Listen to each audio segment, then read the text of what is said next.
Welcome back mga katambalan, mga hot topic and issue pag-usapan natin. Update tayo kay David Licauco at kay Barbie Fortesa na kung saan nga ay naglabas ang Oppo ng bagong endorsement nitong si David ng Oppo Reno 13 na kung saan nga sa lahat ng mag-a-avail ng Oppo Reno 13 ay magkakaroon ng voucher na 1,000 at magda-download ng kanilang Oppo apps. Samantalang nilabas naman ng trailer ng Samahan ng Mga Makasalanan na ipapalabas naman sa April 19 na kung saan nga ay bida itong si David.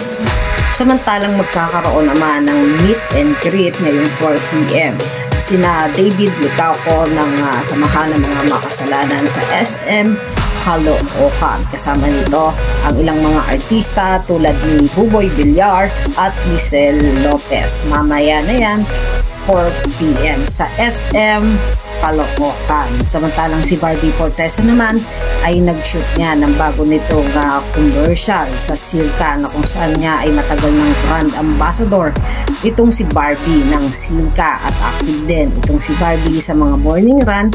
Kasama naman niya si Christopher Martin at ang kaibigan din niya na si Alden Richard na kung saan suportado din ni Barbie si Alden para sa lights, camera, run, takbo para sa pelikulang Pilipino gaganapin naman sa May 11. Samantalang sa katatapos nga lang na PMPC Star Award na kung saan nga ay binigyan ng award sina Barbie Fortesa at David ng Power Tandem Award sa PMPC. Makikita na napakaganda nga nitong si Barbie at napakagwapo ni David nang sabay silang dumalo sa naganap na PMPC Star Award.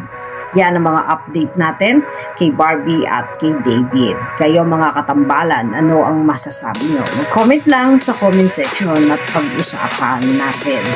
Yan ang mga hot topic and issue dito lamang sa Tambalang KK.